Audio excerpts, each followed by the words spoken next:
Hello everybody and welcome back again. My name is Ender16 and welcome back to Katawa Shoujo. So, let's jump in like always. So load. Foot and mouth. This is where we ended up last time. I'm thirsty. Oh, I almost forgot about that. Sorry. With a flourish, she reaches into her bag and removes a trio of juice boxes. She tosses me one that appears to be cranberry juice, one to Rin that appears to be some kind of strawberry milk, complete with pink-coloured scheme, and keeps equally pink box for some kind of fruit punch for herself. Rin Deoxys stabs her straw through the top of her box and begins to drink. I'm once again impressed by how flexible she is, but this time I keep my comment to myself. Somehow, I don't think either Rimi or Rin are the sorts of people to think twice about the way they work around other particular disabilities. Rin especially so. Indeed, she gives off the impression of being entirely unaware that she's missing any limbs at all. Whether or not that's a conscious decision is another matter. I'm honestly not sure. So, Hishna, how do you like it up here? It's quite nice. Actually, I like high places. For the view. Thanks for inviting me up here. And for the lunch too. Yay! Emmy grins a thousand watt grin. Pleased by my response, I suppose. No problem. Feel free to eat with us next time, too, okay? I won't make you lunch, but you could bring your own up here.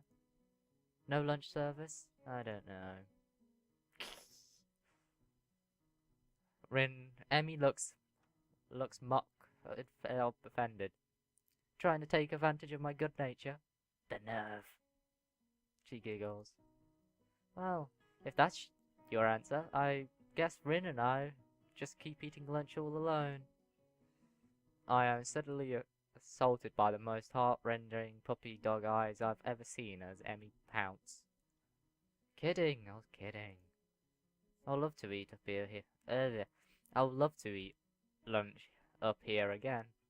Good location, and the company's okay too. Emmy frowns a bit at my declaring of okay, but seems enough that I've accepted her invitation. I guess this makes us friends now, or at least acquaintances. The lunch bell rings, signaling a return downstairs. Rin, you didn't finish your lunch again. I wasn't that hungry. If you don't eat more, you're going to fade away. Rin shrugs as if it is an acceptable risk. Come on, we better get going. The three of us head down the stairs together. The afternoon class passes. Once again, I find myself without a plan or something to do after school, so I head to the library to return a couple of the books I've finished reading. Walking inside, I see that there are about as many students here as there were on Tuesday. All the more evidence from the almost total silence in developing the room. As she smacks her head on the counter again. As I drop the books I borrowed into the return slot in the counter, Yukino suddenly pops up from the behind it.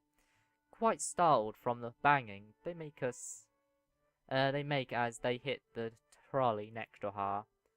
Sorry, Yukino. Didn't mean to startle you. No, that's fine. It happens. A lot. I'm used to it by now.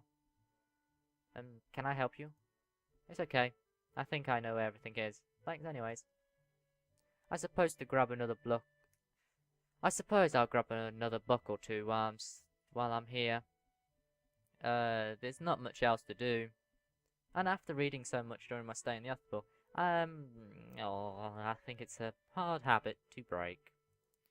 I wander down to the fiction section, towards the back of the library, scanning the bookshelves for anything that catches my eye.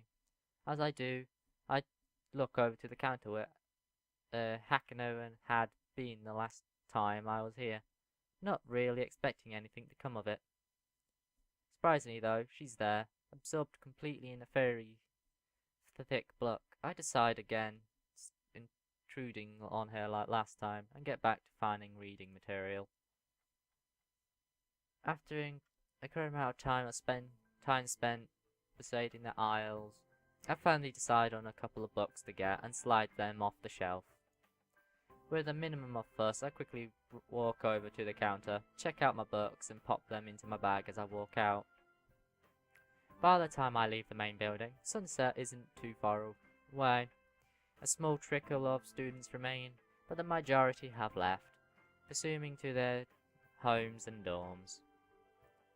Feeling utterly drained, I head to my room and read my books I borrowed. There's been enough action and excitement for one day already. The first is Alice Adventures in Wonderland. I know the story, of course, but I've never actually read the original book. Alice in Wonderland. It's just as trippy as I remember the story to be, but the wacky characters and nonsense plot. I start talking of myself as some kind of Alice, too, hopelessly trundling down the rabbit hole into this crippled wonderland. Wow. Okay, that's rather a strong exception. Still, the isolated location and the other way of the school compared to absolutely anything is unsettling. It is like another world. I wonder why I can't shake the feeling of being an outsider like Alice, despite most of everyone looking so hospitable and friendly with me. Turning another page, my mind starts drifting further away from the book.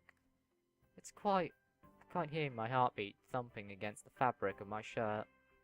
For some reason it makes me feel really bad, like it has since the time in the forest with Ilwakano. Also that girl right at the beginning of the story, wasn't it? Like I looked in the cage with some nasty and scary, yeah, wasn't that the girl who asked him out at the beginning of the story and then he had collapsed for the first time? I think, wasn't it? No idea. Can't remember. I think it is. I put the book down for a while and stare at the ceiling, taking my time to shake off the feeling. That rhymed. 200 pages later, I fall asleep.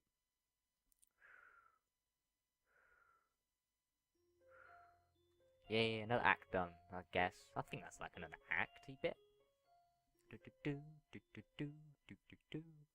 Gotta love the music. Right. The students roll into class for the Sunday morning session, each and every one of them sporting the tired eyes of people that have worked through the night. With only a day left to prepare, I suppose it's not so surprising. Thankfully, we only have to suffer through classes until the next lunch break. Then it's our time. It's our own. Michino lurches into the class in a tired stagger. I suppose students ain't the only people here that enjoy their late Friday nights. Without saying a word, he crawls into some page and questions numbers on the board and slumps down at his desk. It's completely ethical behaviour for him, but it appears that no one in the class is going to call him out on it. Wordlessly, the students shuffle the textbooks into position and get to work. Not only wanting to break the trend, I do the same. God, I'll be bored stiff if this has happened to me. You know, 'cause this is Sunday. God, I would hate going to school on Sundays. I'm not used to it at all, because, you know, because I'm in Britain, so it's Mondays to Fridays. Well, in Japan, it's Monday to Sunday, isn't it? It would suck for you guys. I feel so sorry. But, I don't know. Keep on reading this anyway. Fatigue has made the class thus peep his head along the shuffling papers. That can partly be attributed to the 2 empty seats behind me.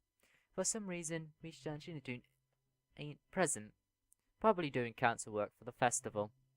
It's very quiet without Mishino present. I wonder if she was born as rowdy as she is, or if she is making up for Shinatoon's lack of voice. Oh no. Naki, can I speak to you for a moment? I'm so engrossed thinking about Misha, I don't even notice Misha approaching my desk. Sure, what's this about? Oh god. It's probably better if we speak outside the classroom. Something about this doesn't sound too good, but I stand up and follow him out to the hallway. Misha stands in the hallway, scratching his head as to work out what he's trying to say. Not knowing what is going on, I wait silently. Oh god. I heard from the school's head nurse that you had an accident the other day. Ah, sense about that. Well, kind of, but it's nothing to be worried about. Yes, yes it is. Anything that can endanger your health is something to be worried about. We'll try our best here to prepare your life for life here. Part of that invokes knowing your limits and how to work around them. It would be remiss of me if I didn't speak up about this. Alright, I get it, I'm sorry. Mishu closes his eyes in frustration, and I realize this probably isn't the best thing to say. Something tells me that you're not sorry. Pretend it as much as you want, but this isn't a normal school. A lot of people have put in a lot of time, effort and money to make sure that you and every other student here can have the same level of education as your peers. For you to abuse that by throwing out advice, especially medical advice, is plain selfish. I'm not quite sure if this isn't actually how he feels, or if it's some kind of act that he's pretending many times to guilt trip students into doing the right thing. Either way, it's working. I understand. This is all new to me and I apologize. I know my limits now and I'll be sticking to them. Mishra appears to line up a bit, satisfied that his message has been received. So then, into my next question. How are you finding your studies? I understand you were laid up for a while. We're not too far ahead, are we? I don't think so. I tried to keep up when I was in the hospital, so it wasn't being too hard. Mr. Taps his chin and raises an eyebrow as he absorbs this information. Is that so? I suppose there are students here out there that realize the importance of learning. I wouldn't go that far. I was only trying to keep myself occupied in my little life support prison. Well, yeah, you've got to keep up with these sorts of things, right? That's exactly it. We're on the move in this world and you're left behind, right? Right. No, you wouldn't. Every week is a new scientific discovery. Most of them mean nothing to the layperson, but any of them could be the key to the next big thing. I'll keep that in mind. It's obviously that Michitu's serious talk is over, and he's going back to his standard slightly scatterbrained approach to life. I think in hindsight, I prefer him this way. He's slightly more predictable in his unpredictability.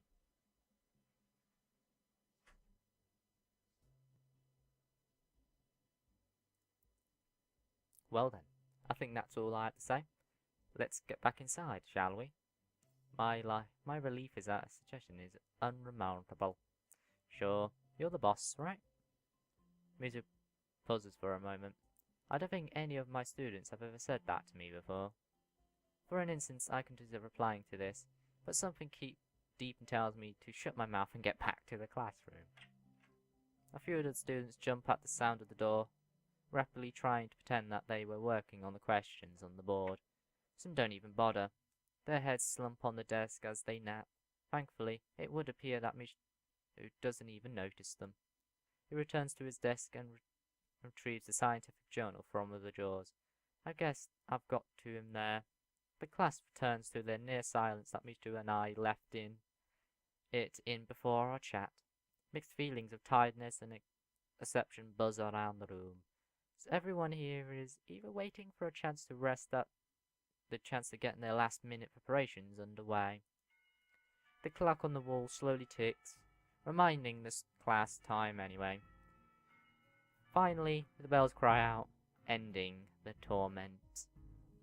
Anyway guys, I'm going to end it right there. Hope you guys have all enjoyed today's episode and stuff. As always, we're going to quickly check on the percentage we've done on this game. And 11%. Oh god, this game just seems to be taking forever. But that's fine, because I'm enjoying it. So where are we? Wow, that's a lot. So I guess if we don't over exceed it, we see all that. Okay. Anyway. Anyway, I'm going to end today's episode right there. If you guys have all enjoyed today's episode, and as always, do the normal YouTubey stuff, you know, leaving the likes, commenting, and all of that good stuff. As always, hope you've all enjoyed today's episode, and I'll see you all next time. Until then, everyone.